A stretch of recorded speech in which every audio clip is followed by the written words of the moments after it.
All right, guys, the Jets at pick 18. Many of you know I am a Jets fan, so a lot of personal interest in this pick for me.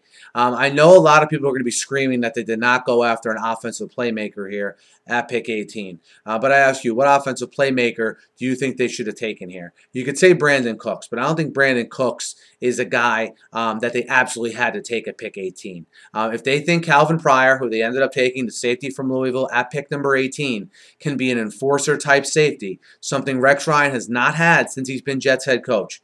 Probably the best Jets safety they've had since he's been there is Jim Leonard, and Jim Leonard was just sort of a coach on the field type safety. You get a guy in Calvin Pryor who's much more of an in the box enforcer type safety. That's a guy the Jets have plainly not had under Rex Ryan. They've been very weak at the safety position during his tenure there. I thought personally it was a very big need for the Jets here.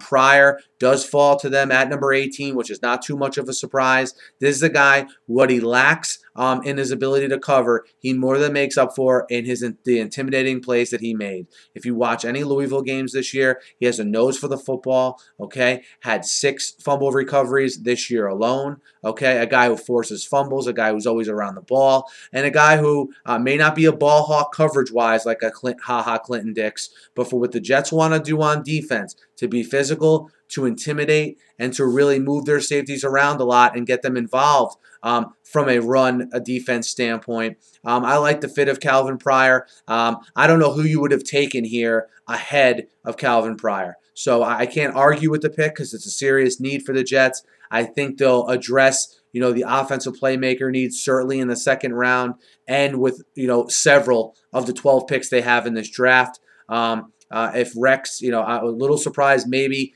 Pryor over Darqueze Dennard, but I'm not surprised that they went defense when I didn't see a elite playmaker left on the board at pick number 18. That's just me. I don't view Brandon Cooks as being a guy you have to take. But I could turn out to be horribly wrong, or Calvin Pryor could turn out to be the next best hard-hitting safety in the NFL. We'll just have to watch and see.